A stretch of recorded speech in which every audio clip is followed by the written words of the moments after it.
welcome back to PopCultX, your pop culture podcast where we talk about all things pop culture from our Gen X perspective. Today with us is Gabriel and Adrian, and we have a special guest joining us today, and that is Gonzo, who is a Chicano artist based in Phoenix, Arizona, who is celebrated for his bold storytelling and retro modern art style. He's best known as the writer and artist for the indie comic series Mano del Destino, which is a vibrant homage to lucha libre culture set in a fictionalized, aspirational 1960s Mexico. So, Gonzo, thank you for joining us tonight on PopCultX. No, thanks for having me. That was the best intro I think I've heard almost ever. Like, that is the most succinct. Like, I'm gonna watch this and steal that now when I have to give an intro to people. Yeah, that was great. And text it over to you. Here, say this about me. Yeah, exactly. Well, I also appreciate the Gen X. How old are you guys? Just out of curiosity. I was born late 70s. I think everyone else here as well. So I'm 48 next month. Yeah. Oh, nice. Okay, cool. 47. Wow. 47. Yeah. So do you fit right nice. in with us I there? can make references you guys will get. This is fantastic. I love this. I love the show already. Well, I first saw your art really when you posted this one on Twitter. I think, or not Twitter, Instagram last year. Yep. So I went out and picked it up because Raphael's probably my favorite Ninja Turtle, and I saw this and I just had to get it, and I think it's just awesome. Oh, thanks, man. I mean, that's a hard to find one because that's the one that came out first before they had announced that there was going to be 4 of them.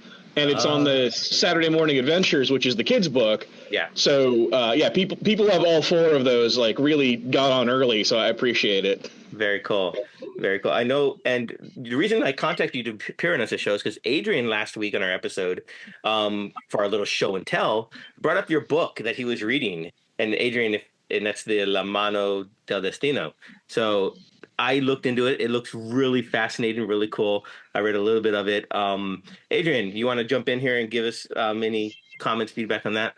It was everything I was hoping for, everything that I expected it to be. A lot of one thing that I absolutely, 2 things, maybe 3 that I absolutely love about this, besides it being Latino origin or drawn from a Gen X Chicano kind of individual artist and creator. I love the fact that there's an onomatopoeia, the pow, the boom, the thwack, almost on every single page. And I grew up with that. Some of my first stuff was Batman, the issues around 400. And a lot of that was going on there, from the crack of his back, the famous cracking of his back. And and onomatopoeia is my favorite word in the English language. So I noticed that a lot of it. And, you could go through here and you could actually have fun trying to count all the ones that you used, all the sound words, and the typography for those, little side note, were impeccable. They were just amazing. And I love your color strategy in this book. I don't know if that's you or if there was a color artist. I should already know if there was a color artist. Oh, it's all me. That book is 100% me. Yeah. Yeah, man. The way you stick with your color palette in this book and don't stray away from it I feel like it would be a difficult thing to do. I mean, yeah, it was painting myself into a corner. Like the color, it was very deliberate, because I wanted to, there's a quote, God, I want to say it's James Updike, who had a great quote about all art carries with it the need to confess its artifice. And I think that when you confess that it's made up, people kind of let their hackles down and just accept that it's constructed reality. And also when you're that deliberate with with color choice, especially, it's you respond to it on such a visceral level that it just assures someone that they're in good hands, right? Like if you're just hey, I'm only going to use these 12 colors and 3 of them I'm only going to use on the hero. So the rest of the book is just in those 9 colors, so that that my hero has a color signifier. So whenever he shows up, it's him. And then, then having to solve all the problems. I mean, it was a bit of a problem, at some points when how do I solve this? But, those guys who made comics up until the 80s really had, 24, 36 colors, something like that. And they had to figure out ways to make that work. but I think that when you alleviate any comparison to reality, or any realism, I guess, and you just tell them like, hey, this is a story.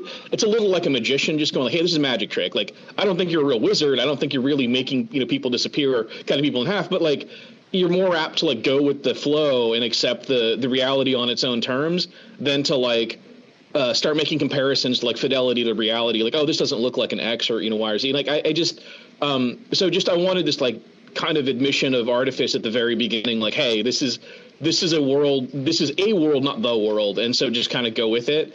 And I think it works pretty well. But I also wanted like a very deliberately like Chicano color palette, partially in reaction to how bummed out I was at seeing the Mexico filter on every time you see anything Mexican. It's all dusty and brown, especially having come from such a bright, vibrant color. And like Lucha Libre being such a dynamic, vibrant sport. I just wanted to like move away from and honestly, comics were kind of becoming a bummer for a really long time there, where everything was kind of gray and brown washed. And these are superhero comics, and so I wanted to take that kind of 4-color fantasy of early 60s comics that kind of stayed in those primary two hues, and then shifting it into a very deliberately like Chicano color palette to be like, this is this world, proudly and boldly. And it's going to be, melodramatic because everything is, even the chroma is turned up, to an exaggerated degree, because that's what Lucha Libre is, right? When dudes get hit in Lucha Libre, like they fall over backwards and grab their back and, writhe in pain. It's like, we, as a Chicano, like we are people of melodrama. Like, watch a telenovela, you'll see what melodrama is about. And so I wanted to convey that in comics, and then the same with the sound effects. Like I wanted that, like, I think the reason that sound effects like that have fallen out of favor is because they've moved to the letterer and not to the artist to put those in there. And so a lot of times they just look like they're on the art instead of in the art. And sound effects are diegetic, like they are part of what's happening. And I think that if you take the time to draw them in, like I have, it makes them seem diegetic and like part of the artwork. And it is one of the things that only comics can do.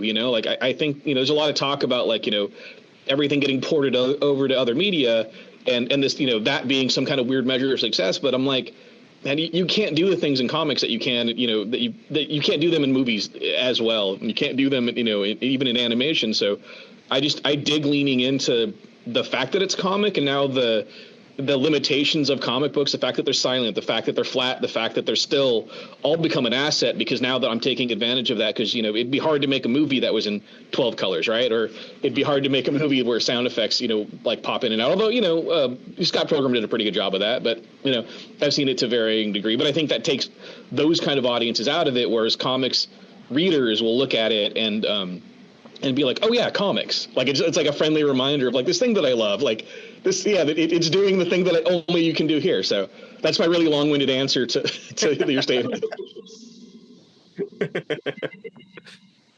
Well, so with your champion telling Latino stories, how do you see the role of comics in broadening that cultural representation?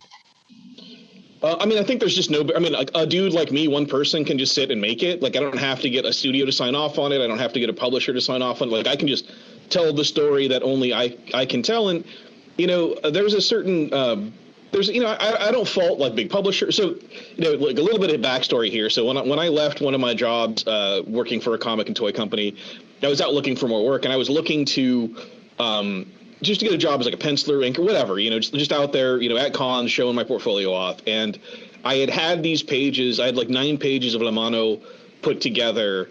And, without fail, those are the pages that editors would respond to. Like, this is cool. What is this? And I tell them the story, and they were into it. And a lot of editors kind of put the feelers out. They wanted to see a full pitch. They wanted to see a full issue. They wanted to see what the story arc would be. So I developed all of that, which is why it ended up being the full series. But they all ultimately passed on it because they're like, I don't know how to sell this. And I don't besmirch them that, because they have a return on investment, right? Like the margins on comics are so thin, and it's only gotten worse, and distribution is only getting more complicated.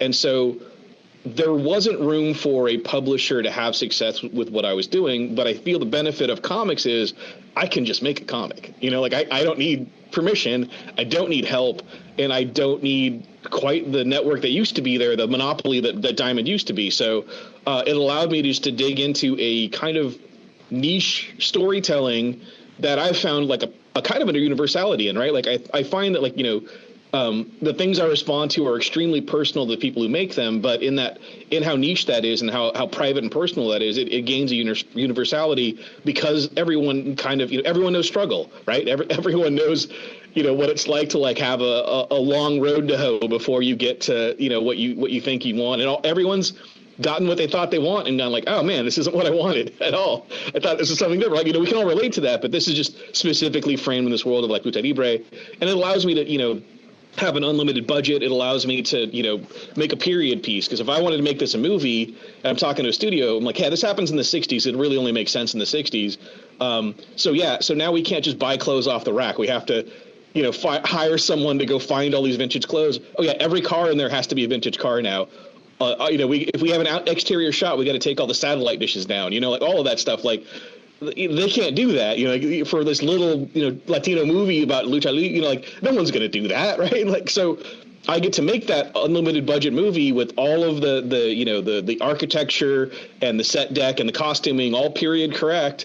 And not have to worry about my budget because I got to draw it anyway, right? Like if a chair is going to be in the room, I got to draw that chair. And so if I put the 60s or the 1800s, whatever, like I still have to figure out what that chair needs to look like. So I mean, it allows me to kind of delve into a more niche and also honestly make it what I wanted it to be. Because if I had publisher concerns, now they're like, I don't know, man, can we call it El Revenjo or something? Because like La Mano del Destino, like that's a little far, like that's going to off-put like wide audiences. And to me, that was always a litmus test. Like if you can't get past 4 Spanish words, the comic's in English, but if you can't get past 4 Spanish words in the title, man, my comic's not for you. Yeah. Like if you're hung up, like you don't know Mano is hand and you don't know Destino is destiny, like. God help you. I don't know. like go read a Wolverine comic. I don't know what to tell you. I mean, like, nothing wrong with Wolverine, but still, so it allowed me the freedom to kind of be so personal, be so niche, and also not have to worry about concerns of marketability because I knew there was a market for it. I knew that, I knew I wasn't seeing the kind of heroism I wanted to see in comics, and I knew every time I saw a luchador in an American comic, he was like a hitman or a bodyguard or doing some shit other than wrestling. I was just kind of bummed at that, and I know that like. The American pop culture and the mass media is obsessed with like every time you see Mexico in a story, it's going to be about poverty and violence. Like let's talk about people wanting to be here. Let's talk about cartels and beheadings and shit like that. And like I was just done with everything of my culture being a bummer every time I saw it. And I just wanted to do something positive for it, and comics allowed me to do that because I didn't have to collaborate with anyone. I didn't have to rely on a penciler or an inker or a color or a letterer. Didn't have to rely on a graphic designer. I do all of that. And so being able to be a one-man show is really what I got most from the comics, and having no limitations other than my imagination and my willingness to be at the artboard. Yeah. One of the things that you said about, your culture being not depressing or not like a bummer. A few months ago, I remember a friend put it out there and said, I want to read a book about Latino culture or, Latinos, but I don't want it to be depressing. Name a book. And everyone was just kind of like silent, like, oh shit, like we don't want it about trauma. We don't want it about narco. We don't want like, and that is such a genre that's like missing, is like, where's the happiness? Where's the joy that our culture embodies? And one of the things that, while you were speaking, I thought of a lot of the indie creators that we have interviewed, and there's a sense of like, create the work that you want to see. And is that some like is that what you would tell people out there that want to see those type of things? Is like, okay, if you're a creator, create that world that you want to see that doesn't exist out there.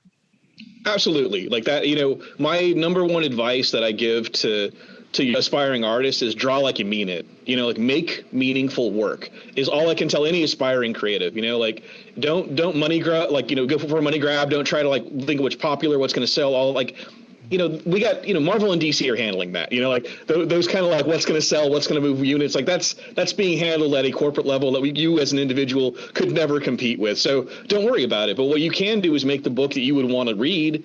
And then when you're done, you'll enjoy it. Like you have at least the success of one person, you like enjoying it. So, and I feel like most of what I'm selling as an artist or as a creator is my affection for my subject. Right, I'm selling love more than I'm selling my draftsmanship or any skills or craft that I have. I'm really selling the love for what I'm doing, and people can smell that coming off. We interact with the world in such a emotional way now that people do have a better radar for stuff that wasn't made for profit, that was made out of love. Like you can just you can taste someone who loved making their food, like when you get a plate of like by someone who really cared about what the food was, and you also know what it's like to, just get a fast food corporate, here's the recipe and we get 900 more that are going to happen. So I feel like, if you can love what you do, someone will respond to that because they will sense the love coming off of it, especially in a world where there's so many kind of, corporate money grabs. I mean, that word authenticity gets bandied about, but I mean, it is true. Like, if it is authentically what you wanted to make and you make meaningful work, it will find an audience. Like people can't help but like feel that coming off of there. And it's extremely intangible. Like you can't really quantify. If you could, corporations would do it. Right. So, yeah, man, that is always my advice is make meaningful art. Like it. Especially speaking, you said doing things you love. Now you've done many art forms from graphic design, tattoo work. How have all those experiences shaped your approach to working on comics?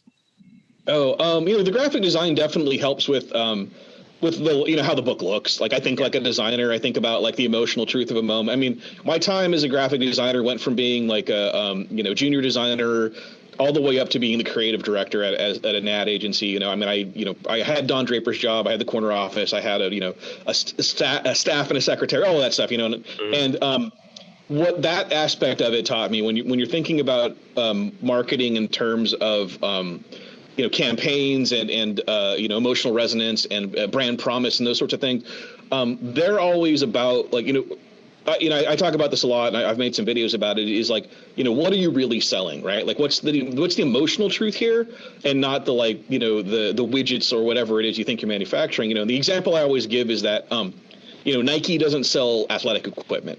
Nike sells transcendence of self through sport. They're selling you the opportunity to be the better you. How you get there is through what they're selling, right? McDonald's doesn't sell fast food. McDonald's sells enjoyment. And how you enjoy things is the food that they sell. And that's, there's a different brand promise to all of these. I could go through, it's a difference between like PCs and Apple, right? Like those have two very different, like ostensibly they both do the same thing, right? They both sell computers, but PCs sell you, look how smart you are. And Apple sell you, look how fun this is. And those are two very fundamental different itches that get scratched by those. So when I'm constructing a comic page or telling a story, I think about what am I really selling here? What's the emotional truth of these moments?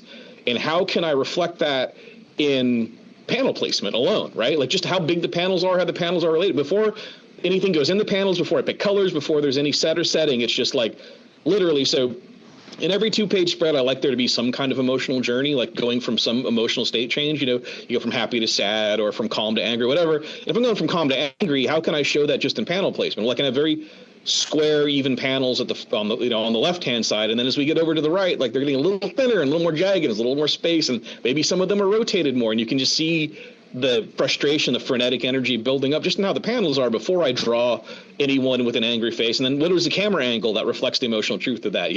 Maybe when they're calm, they're sitting and it's straight on shots, kind of medium shots. And maybe as they get more and more angry, we're zooming in, we're getting like, we can see wrinkles on their faces, like, as brows are coming down and teeth are getting gritty, and then color palette, on top of that, like, well, maybe we start with some nice blues and calming colors. And by the time, and then maybe it's a, local color in the first panel where, the trees are green and sky is blue. But by the time we get to the last panel, it's just all shades of red now, just reds with like a green highlight or something really like where the colors fight each other, so now we've got some energy. So, I mean, all of that is like all that graphic design like feeds in there.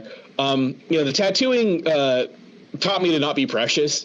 You can't erase, like, it's just like, just fucking move forward. So it also taught me to like be a little more like, figure out what people want, like, and just dealing with people, and getting that personal. When you're drawing on someone's body forever, you really learn how to connect with people, and you learn like kind of what they mean, regardless of what they say, like, and that's a little with graphic design too, is like, they'll ask for something as a solution, but really you just want them to explain the problem. And so I think a lot of that went into like my tattooing, which, they're like, oh, maybe we could put a bow on this. I'm like, I don't know if the bow's going to look good. What is it you're trying to do with that? Like, do you want to show that it's special? Do you want to show that it's tied up? Do you want, like, what do you, like, tell me the problem, don't tell me how to solve it, because I can probably find a better solution that aesthetically is going to work. And so, tattooing taught me a lot of that. It also taught me to be creative on a schedule. Because when I started tattooing in the 90s, there was no internet. There was no Instagram. There was just like someone came in and was like, I kind of want a greyhound. I'm like, what the fuck does a greyhound look like? So you got to figure out what a greyhound looks like that day, because there were no appointments. There was none of that bullshit. Like I was in a street shop. We figured out, like we had some reference books and we figured out what they needed and we got them that day. So, and it's, it's that, old adage of like the first step in creativity is, butt meet seat. Like you just be there, do the fucking work, and tattooing taught me that, especially, when I tattooed. I was lucky enough to tattoo before we were more technicians than we were artistes. And now there's a lot more artistes than there are technicians in the world. But, again, I'm just going to sound like a grumpy old man. I think everything I've done creatively has fed into my underlying ethos of always just like, what is it we're really selling? Like, what are we trying to get on a emotional connection, right? Like, how can I hit him in the gut before, especially with comics, man, because no one gives a shit about what you draw in a comic book, and no one gives a shit about what you write in a comic book. What they give a shit about is how they feel about what you've written and drawn. So how can I elicit the most amount of emotion from my viewer? And, doing that with, tattoo arrangement to graphic design and advertising has all prepped me for this kind of narrative that I'm in complete control. But also it can cause me to spiral and get up my own ass about all of this, like heady knots. Like, and sometimes, man, but the tattoo artist to me is just like, just put a fucking line down and move on. You can change it later if you need to. Very true. That's funny. Yeah. Tattooing did also teach me to live with mistakes, because you can't erase. You can fix them to a degree, but like you gotta make do with what you put down and move on. I think that's part of. I've moved away from digital. I was doing a lot of digital stuff early on, but now I'm back on pencil on paper and ink on paper, because you can undo too cleanly on the computer. You can erase an inked line perfectly. It's not going to mess your paper up. It's not going to slow you down. You don't have to wait for any pro white to dry. Like you can just fucking undo, Command Z, and it's done. And I I don't want to George Lucas myself into like redoing things over and over again. So done is beautiful is also another best bit of advice I got from an art teacher. Let's play a little bit there. You mentioned George Lucas, and so let's just say you were given the opportunity with like a mainstream character or franchise. Which one would you like to reinvent with your own signature style? Man, I love dumb shit. Like I'm doing work for Marvel right now, and it's kind of whatever they have for me, I'm doing. Like I don't really have a say in that. Like starting off with Ghost Rider is really cool, but I'd love to do anything Spider-Man, but I don't want to. He's too sacred to me. Like I draw comics because of Spider-Man. Like I have the word, thwip tattooed on the inside of this finger, and then the spider web on this side. So if I do that, it says thwip and the spider web comes out. So I just like to work on him. I don't necessarily need to like change him. But, I have always gone to the bigger companies with like, give me your D-list characters and let me do something fun with them. And so I have pitches for like really ridiculous characters, because I think there's some gold to be mined there. And also if I go to DC, well, I haven't done any work for yet, and I'm like, hey man, give me Buana Beast. I've got an idea on Buana Beast. You give me 3 issues, I'll move some fucking units here. And they're not doing fucking anything with Buana Beast except keeping the license alive, right? So they have to put something out every 20 years or so. But I always thought that when Kirby went to DC, that it was like a big dick move to like, give me your worst selling book and I'll work on that, right? And I think that, what I've come to like my personal thing, the reason I want to go over to DC and work on Buana Beast is that if Buana Beast succeeds, it's because of me and what I did. And I think it's what Kirby did, right? So if Jimmy Olsen fucking sells, it's because Jack Kirby's working on it and doing good work. If I go over and I take on Batman and Batman sells, fucking Batman sells. bad Batman sells, good Batman, you know what I mean?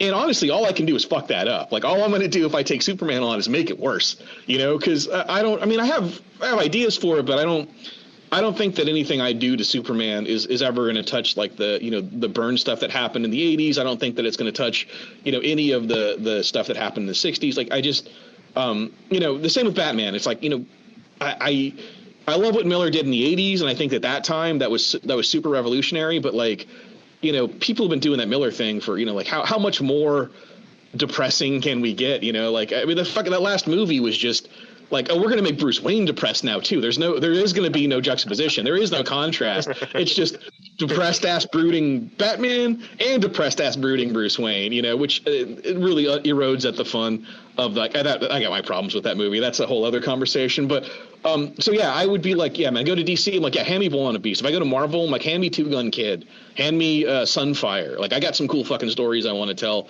with these underappreciated characters. Because no one's gonna watch me. No one's gonna have an opinion. You know what I mean? Like, if I'm on an X book, I got eyes on that. They're gonna check it out. But if you give me fucking Two Gun Kid, no one gives a shit about the Two Gun Kid.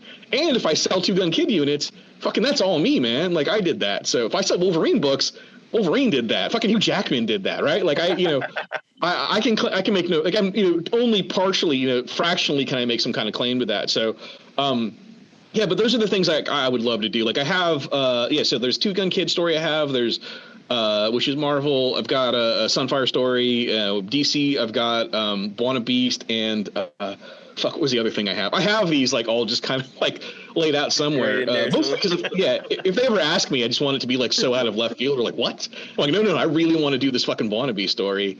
And just, do something fun. And again, if it works, it would be, it's a fucking, again, I did Magic Trick. Like, like, how the fuck did he make Wanna Beast work, But that's what Morrison did. Morrison grabbed a bunch of, of bullshit Doom Patrol people that no one gave a fuck about in 20 years, and he just found a cool, angle. Like, I'm not saying I'm Grant Morrison, but I am, but but they came in with an affection for, there was a genuine affection for those. Like, I'm not just being contrary, where I'm like, give me Jack of Hearts and I'm going to make it the best book Marvel. I'm like, no, I'm never touching Jack of Hearts. I don't want to draw that costume over and over again. But like, I got nothing there. There's nothing that can happen there. But I think, when Morrison came into Doom Patrol, they had an actual love for that, and you can see, the love that comes through in that. So yeah, those are the mainstream things, I guess, the mainest of stream things that I would love to do. I'd love to do like I'm trying to think, man. I'd love to do anything X-Men, like any version of the X-Men. I'd love to do, like, just a few pages of. I'd still love to do anything Spider-Man. And then DC, I'd love to do a Deadman. Like, I've got that's the other thing. I got a Deadman story or 5 that I would love to tell over in DC. But that's Deadman might be the closest thing to mainstream I have over at DC, because I just, I took all the Batman shit out of my portfolio 30 fucking years ago, because I realized that's all that any editor sees when you go to a convention. It's like, got some Batman pages, huh? Oh, it's Wolverine pages? Yeah, there's some advice for artists out there. If you're looking for a job, don't have Batman pages, don't have Wolverine pages. Find someone that not everyone's going to be drawing, unless you're the fucking best. This is all the caveat. Like, if you got tremendous skill set, if you can just work on anything that looks glorious regardless of your affection for it, like, yeah, do that for sure. But that is like half of a percent of people who want to get into this business have that kind of skill set. And those people already have jobs. Like, they don't have to worry about it. But if you're like me and you're grinding away at it, and you're trying to break in, you're trying to do stuff for other people, just have portfolio pages that aren't Batman, that aren't Wolverine, that aren't Hellboy. Like, just, because, man, listen, Mike Mignola's got the pick of the litter. He can ask anybody he wants to draw Hellboy, because everybody wants to draw Hellboy. DC Comics can ask anybody. So now you're not in competition with me for this job. You're in competition with Jim Lee. You're in competition with everyone on the planet who wants to draw Batman. So, all right, there's my rambly answer to that too. I'm sorry. Yeah, you guys can shut me up at any time. Just put a hand on something. I had to look up who Wanna Beast was, because I'd never heard of that character, but now I know. So interesting. Yeah, he's very problematic. They have. I think Morrison changed who the actual Wanna Beast is now. I don't know what he's up to these days, but yeah, he's got like an interesting power. He's kind of like Animal Man adjacent. Beast and stuff. And yeah, exactly. Island of Dr. Moreau type of deal going on there. Exactly. But, I think I'm all about reclaiming bad stereotypes too, man. Like I want to make a case for like a reclamation of certain types of tropes. Like with Lamano, I'm working on series 2 now, and Lamano's famous. Spoiler alert: if you've read the comic, it ends up pretty good for him. So now that he's in this position, he's going to do stuff like make movies. So now I can explore different genres that I don't have to shoehorn into continuity because he's just famous in making movies. So I can do the comic book adaptations of movies that he's made.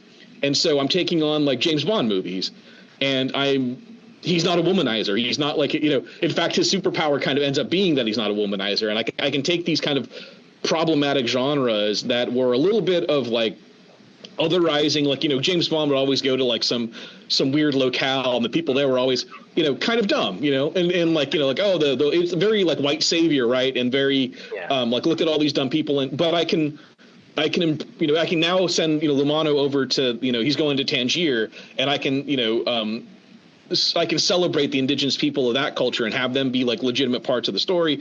I cannot just dumb down the conflicts that are happening there into being like a backdrop for the Anglo conflicts that are happening, like, and make it important. And so like I get to reclaim my love for James Bond movies by not making them problematic anymore, not having them full of stereotypes. Right. And I feel like you can, there is a way to do these kind of jungle stories that aren't white savior stories, which is why I want to get into like wannabes. Like legitimately, it's a reclamation project for me. And also because nobody cares about him. But yeah, I went out and I bought the first 2 appearances of him, which are books from the 50s, I want to say. I think they're like mid 50s. Yeah, they cost me $8 each. And they're in really good condition too. That's how little anyone cares about wannabes. Gotcha. But I keep putting it out there because eventually DC's gonna be like, all right, fuck, let's do it. What do you want to do with wannabes? I'm like, all right, let's make it happen. Yeah. That's awesome. We are a pop culture podcast here, so of course we do like to get into things. I also like really talking to our guests about what they're currently watching or reading. And so if you have anything you want to share that you're currently watching or reading before we get into our topic of the episode. I'm so done with my reading, man. I'm currently reading. Ellen Lupton is a type designer, and she wrote a book on typography that's really good. And if anyone wants anything to know about really basic concepts about typography is interesting. Yeah. So Ellen Lupton typography book. She put a new edition out literally like a month after I bought mine. So, but the one I have is great. I think it's just called On Typography. So that's what I've been reading for a while. I've got a Madonna biography I've been chipping away at for the past year or so. Fascinating stuff. I love Madonna. I think that's it for me in reading. What else am I reading? I think that's it for me in books. And then watching, what am I watching? Still working on the last season of Cobra Kai because it's amazing. We just wrapped up, recently we just wrapped up Kevin Can Go Fuck Himself, which is really good. I don't know if you've seen that. I saw the first episode, I think, of that. Yeah. Yeah, it's really, really weird, man. Like, I like that. And it's almost like a Pleasantville thing where, like, that kind of real world she lives in starts, like, infecting other people. Mm-hmm. And some people you wouldn't expect, too. You're like, holy shit, is he in the real world now? Like, he's not on the sitcom anymore? Yeah, I really like when people let things not acknowledge their tropes. It's very similar to what I do, where it's like, I'm gonna lean into what we are. It's a TV show, so here's a TV show, ask TV show. And I also have you guys seen Kevin? Have you guys seen that show? No, I have not. I don't think I've ever heard of it. It's like basically like a sitcom when you see like the family together, but when the main character goes in behind the scenes, turns into like this drama. And it's like her real life. It's really interesting. And I have to. Yeah, like the lighting changes, the cameras change. Like it's like you're watching All in the Family when they're around Kevin, and there's like a laugh track, and he's like doing wacky stuff, and then she'll like walk into the kitchen, and now it's Breaking Bad, and it's all like kind of dusky tones, and everything's naturally lit. Yeah. And it gets pretty dark, man. Yeah, but it's fairly interesting. It's what's her name from Schitt's Creek? I can't think of. Right. It's I know Annie something or other. Yeah. She's great, and seeing her kind of, because Schitt's Creek was a very heightened reality too, and then seeing her in this kind of like more real, real world situation was pretty cool. And then we wrapped up fairly recently, but I just found out they're making a second season. Is the Gentleman TV show? The Guy Ritchie. They had the Guy Ritchie movie that they turned into a TV show that I guess was only supposed to be that one season that was brilliant. And so I think everyone realized it was brilliant. It was like, oh yeah, we're making a second one now. So yeah, I've been trying to recommend it. I think The Gentleman TV show is as good as Guy Ritchie has been in 20 years. I mean, if you like Lock, Stock when that first came out, or Snatch, or like any of those early movies where you're like, you know, it's that, but like kind of he's grown a bit. He's not quite as it's not. I mean, there is a lot of shock value, but it isn't quite. Doesn't really hang its hat on that, and it is. It's tense too, man. It is like it's like watching Uncut Gems for like 8 more hours, right? So you have like extra episodes. You're just like, there's so many of those where you're like, just don't walk away, just turn, or whatever it is. You're like just telling the characters like, all you got to do is like just turn around, man. Like just don't, and then they do it. You're like, oh fuck, like what are they gonna do here? Yeah, so it's tense but great. So really dig that one. Awesome. Very cool, very cool. Well, one of the things that I want to talk with all of you guys about, and I'm sure you guys will have more opinions on this than I do, and that's the use of like movie quotes and how they get turned into like memes, or how they transcend their films that they're in into more of our everyday vernacular. Like, for example, like life is like a box of chocolates from Forrest Gump, or you can't handle the truth from A Few Good Men, stuff like that. So let's go around the horn here. Gabe or Adrian, kick us off and tell us a quote that you find that maybe even you use on a daily basis. Yeah, for me, when I was kind of thinking of memorable quotes for movies, the first thing that popped into my head is "I'll be back" from the Terminator. Arnold Schwarzenegger, I'm a big fan. He's like the best action star like of all time. I remember watching it as a kid and like saying it, using it as like a phrase in my everyday life. And it just took on a life of its own. I think he personally, Arnold has said it in like his other films, in the Expendables 2. I think he says, "I'll be back," and Bruce Willis is like, "No, you've already been back. Like, I want to be back." And then like it becomes a joke. So it's like kind of self-referential. So that for me is like one of my favorite ones. Arnold Schwarzenegger has a ton of one-liners that are amazing, but "I'll be back" is probably one of my favorites. Yeah, Arnold is especially there. Like, I think of "It's Not a Tumor" from like Kindergarten Cop. That's probably one of my favorite of his. Because anytime you have like a headache or someone, "It's not a tumor," and it's just like, but yeah, "I'll be back" is so classic. How about you, Adrian?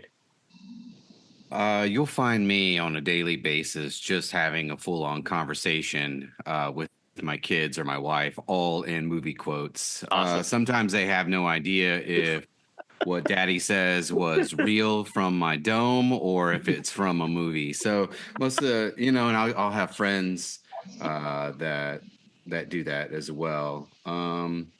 My favorite one, I think, I don't know, I have so many. I really do. Well, give us a list. It doesn't have to be one. I mean, when we see somebody that's a little crackish, and or somebody that feel like they're tweaking on aisle 9 at Walmart. We're like, me and my wife are like, play a little baseball. So it's from Boogie Nights when Alfred Molina is sitting there free basing whatever he's free basing. He's like, you guys play a little baseball, and everybody's like, no, thank you, I don't like that, and we just want some cocaine, and so there's little things like that. And I want to say Airplane is one that I can quote quite a bit. And I've actually quoted it on one of my first time I was a guest here on PopCultX. I said, we were talking about something and I busted out they bought their ticket. They bought their ticket. They knew what they were getting into, and there's the guy that's like, I say, let them crash. And I say that all the time when I see somebody just being an idiot.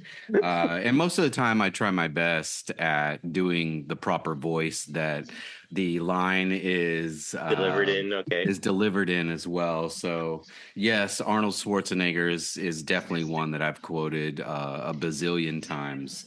Let's see. I really love like Rodney Dangerfield, Back to School. I noticed that I do quote. I can probably recite that movie from beginning to end. There's a lot in there that I will.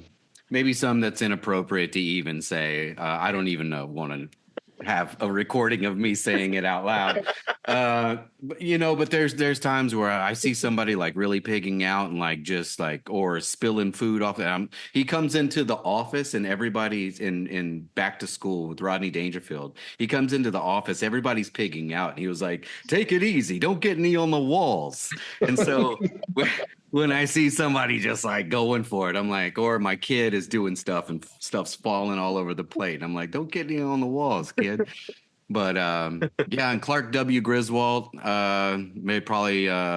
in the top 3 as well. I'm so hungry I can eat a sandwich from a gas station. There's little things that I'll just pop off that'll just come up to my head. So yeah, it's a daily thing for me. Cool, as it should be. I mean, yes, that's what they're there for. I highly recommend it. Yeah, it's what they're there for. Yes. How about you there, Gonzo? Any particular quote stand out for you? The ones I use a lot are if you ever like walk into a place and like you interrupt what's happening and there's like a moment, like something should be said, like people stop, they notice you, but there's no reason to say hi again or anything like that, where you're just like, you just need to like walk past them, whatever. I'll just do the like big gulps, huh? Oh, catch you later, and like walk away from Dumb and Dumber. It's like, it's the best line of all time. Like that whole movie is just the big gulps, huh? All right, catch you later. And then the other one is one of my favorite movies of all time is Raising Arizona. And it's an underrated Coen brother movie with Nick Cage and Holly Hunter. And when he goes to steal the Huggies and then gets shot at and has to run away, and Edwina has to come pick him up, and she finally gets around after a great, one of the best chase scenes ever. And like it's this like Evil Dead tracking shot that goes through a house that he runs through and stuff. It's amazing. And she finally gets into, he gets in the car and she's yelling at him for having like robbed the store because he can't help himself because he's a criminal. And she's like, "What if you'd gotten yourself arrested? What would that leave me and Junior? Where would that leave us?" And he goes, "With a man for a husband." And she says to him, "That ain't any kind of answer." And he goes, "It's the only answer." So my wife and I do that all the time, where she'll give me some kind of answer to something. I'm like, "That ain't any kind of answer." And she'll just look at me and go, "It's the only answer." So yeah, that whole movie just has so much great, like, damn it, HI, the store don't rise and set on the corner grocery. John Goodman's great in that. William Forsythe is great in that.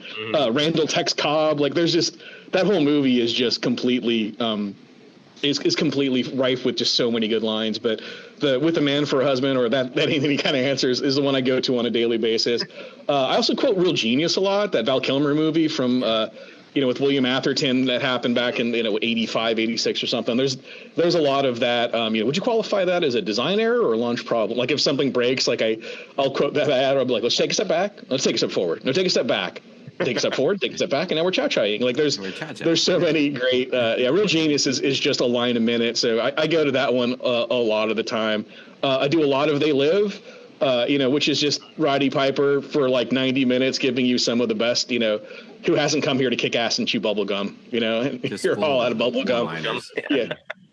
Yeah. Piper in that is just genius. So that's probably one of my go-to movies. And I think those are probably my top ones, but the top one is that Raising Arizona line, because my wife and I do that at least once a day to each other. The best ones are when you can say something and your significant other or your homie or something, or even the best is if a stranger finishes the quote, Oh yeah. I'll say something. The one that my wife and I will do is I'm like, well, I don't know if I should lift that. And I've had back problems my entire life. And she'll bust out the secretary from Ferris Bueller's Day Off. You shouldn't be throwing anyone. You're bad back, Ed. You shouldn't be throwing anyone. And she'll say that from across the room, and we'll both just crack up. The kids crack up. Now the kids say, "Well, Daddy, with your bad back," and they've maybe seen the movie once, but any of those lines that you share. You want to hear something funny about? So my kids are like 25 and 22, but when they were little, like I don't know, they were like 12-ish, 12 and 10. I said something. I quoted Ferris Bueller. I don't know, something about the gummy bears in my pocket or whatever, like something about that. And then my kids are like, they know when I'm quoting movies, like, "What is that from?" Like, "Oh, Ferris Bueller's Day Off." And my 12-year-old daughter looked at me and she said, "Is that really old movie with Inspector Gadget?"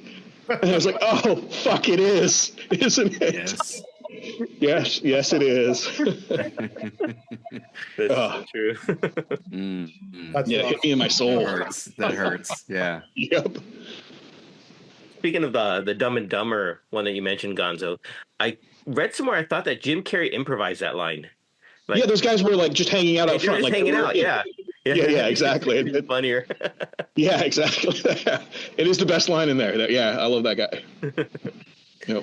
Are there any movies that people that know you or would be shocked or surprised that you love the movie and can quote the movie? That's sort of like, Steel Magnolias. nice. I caught like the dad. He's quotable in that. It's Tom Skerritt. He gets up from the couch and he's running across the thing, and they're all getting ready. There's chaos, and all he says is "coffee kicked in." And he's running to the bathroom, and sometimes you'll hear me running up the stairs. Coffee kicked in.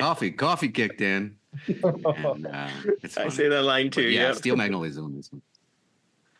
I actually was going to bring up Steel Magnolias as an example because there isn't anything further away from like me than being like a bunch of old Southern white ladies.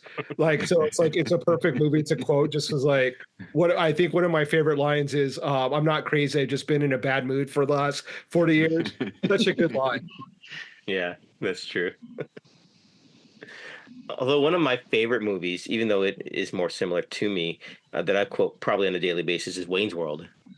And it's just like all the lines in there. My wife and I will quote the game on, car, just like when we're stopping something, starting it again. It's just like that's just so memorable to me. And there's just so many more from that film that I just quote daily.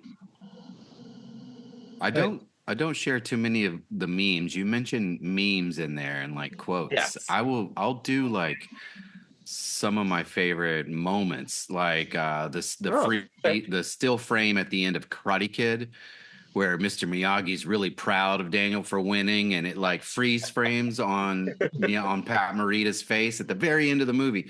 And sometimes I just send that photo to my buddies who are like said they did something or they're accomplished something for the day, and I'll send them the Miyagi one.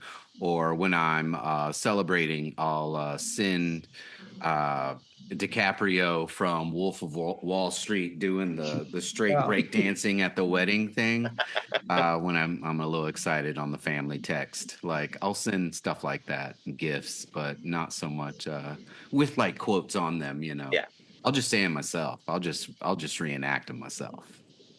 you just film yourself doing that. Mm-hmm. Why not?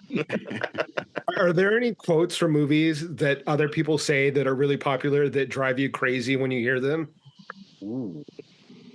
Oh man. Maybe the box of chocolate ones that you Is up there. that one got worn out there. Titanic with like King of the World, that was annoying. Yeah. What about the odds are forever in your favor? Where's that one land on your list? Is that Hunger Games? Yeah. That was pretty annoying. Yeah. I'm more of a the glass is half empty kind of a guy.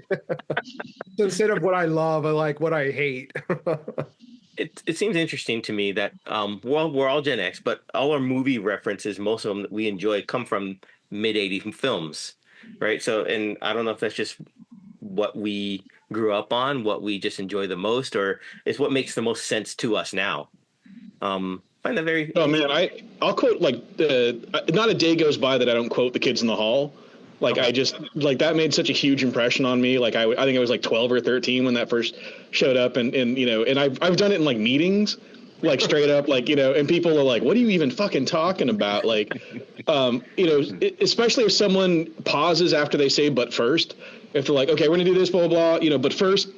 And I go, the whores, because like that's from the, and I've literally just had to like pull up Kids in the Hall, like videos to show people, like who Hecubus is, or, what, like I'm just thinking about Tony, who he's with, where he might be, if he's thinking of me, if he might come home like, yeah, I could probably do all of the Kids in the Hall, like all of the seasons, the original ones, I haven't seen the new ones yet, but like, yeah, that is something that, that definitely, I quote on a daily basis and Yeah, like so much so that my wife has seen a ton of Kids in the Hall, like having never seen a full episode, just like one little sketch here or there, like, yeah, that show is fantastic. I just remember seeing the previews for that when it hadn't even aired yet, because it was like Lorne Michaels was producing it, and so it was like, oh, what is this going to be? Because he had just come back after the Ebersol years at Saturday Night Live, but he was doing both, and I think it's what he was developing while he was away.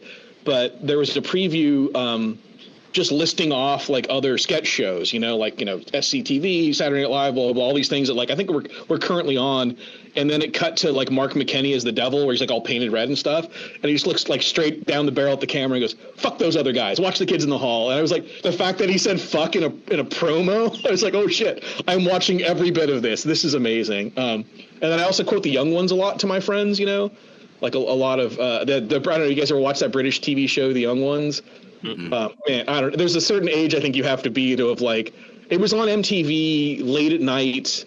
In the like mid 80s, and it was like, I think there's a kind of punk disposition that like every punk I know like watched The Young Ones, and so yeah, there's a lot of don't you know there's an atom bomb blocking the fridge, like stuff like that, and like boring. It's what I think it's what Sid Vicious is quoting when you watch Sid and Nancy when they're saying boring. I think they're quoting The Young Ones, if I'm not mistaken. Maybe that might be a little chicken or egg thing. I'm not really sure about that, but like.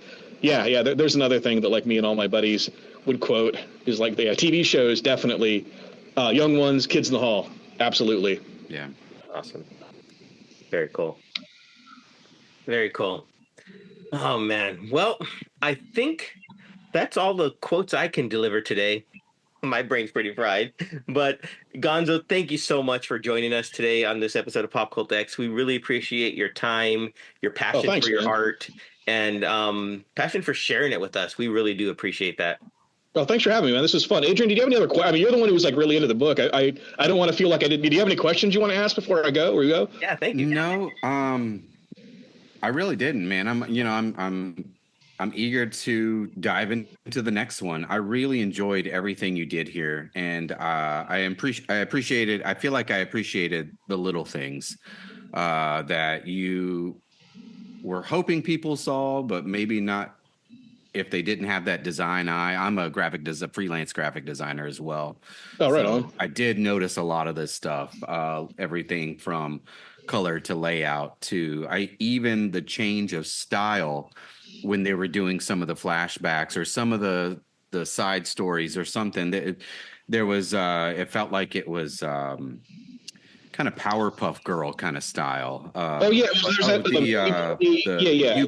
UPA style. Yeah, exactly. Yeah, because I figured, if it happens in the 60s and they made a cartoon about him, it would look like 60s cartoons, and that UPA style was very, like geometric UPA style was very popular back then. And it also gave me a framework to put when he goes and he communes with Quetzalcoatl, which again may or may not be in his head or not. Like it gave like that. It doesn't matter. Like that's the one thing people do ask me about. I'm like, it doesn't matter. Like if they're like, is he actually in the spirit world talking to like this god, or is it just in his head? I'm like, yes, that's what's happening. So, okay. But yeah, it was. I had to like lay the seeds for that so that I could do that earlier or later on in the book, and then the flashback stuff when you see him as a kid. It has white borders instead of black borders because there's black gutters and black borders on all the real world stuff, and when he flashes back, it's brighter because we only remember like the brightest things from our past. We don't remember every moment, so right. I wanted to have that kind of like, oh yeah, the past always looks better because you forget all the dark shit. So yeah, thanks, man. Appreciate you picking up on that. Yeah, I liked it. It reminded me of, well, I don't know which came out first, maybe this, but Kevin Eastman did it on Ronin as well, the latest one, the last Ronin. Oh yeah, Last Ronin, or Last Ronin 2. Whatever one. Yes. And the flashbacks Kevin Eastman draws. The new artist draws everything, and the Kevin Eastman draws all the flashbacks or any kind of.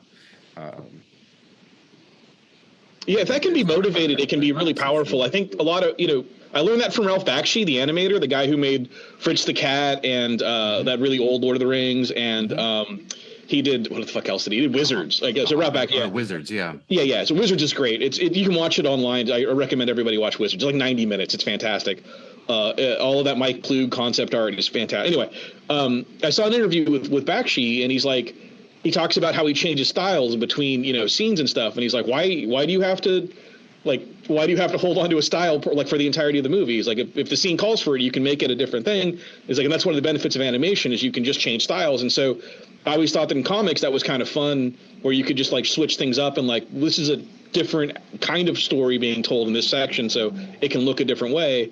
And again, it's one of those things you can only do in comic books. So, and it also keeps me from getting bored. I can just draw some shit that looks a little different than other stuff, and as opposed to it just being like another. Sometimes it just, like, well, a fill-in artist had to come in here, and you're like, why? Whoa, like, Wolverine just walked in a room, and suddenly I've got what the fuck is it? I'm not going to badmouth anybody. There's a guy I usually make fun of in Marvel. I'm not going to do it now. But like, I think something like, I don't know if you guys ever see that anime Fooly Cooly? Mm-hmm. That switches up it's every anime. Like, it just goes from like, this kind of like Lupin the Third style, kind of classic late 70s stuff to like full on Evangelion when like the robots are there. But then you get some like, production IG, like fucking, weird kind of soft like form, And I think that it all serviced the story really well. And so, that and like Fooly Cooly and Ralph Bakshi made me be like, I'm gonna fuck with style here because I can, and it keeps me from getting too bored. Because comics, it was seamless, and I really enjoyed it. It was a really great part of the book. No, appreciate that, man. Yeah. Cool. All right, I won't keep you guys any longer. So I just wanted to make sure, like, because Adrian was the one who brought my book to the group last time. I wanted to make sure that you. I wanted to be here for you. So.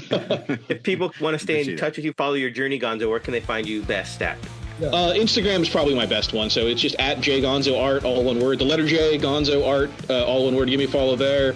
I do have a Twitter. I'm doing stuff there. I don't know, man. Twitter's a hellscape these days. But and then I think on Blue Sky, I'm Gonzo Art as well. So if you want to go to Blue Sky, I tend to double up on everything. So if you follow me on one, like, I'm not. It's a rarity. I'm going to put something on Blue Sky that's not on Twitter, that's not on Instagram. But Instagram is where I start when I start posting stuff. So if you want to see it first, go to Instagram. Gonzo Art on Instagram. Very cool. Well, thank you again. Thank you very much. We appreciate your time.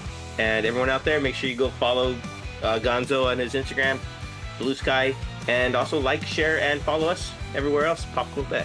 Thank you, guys. Thank you.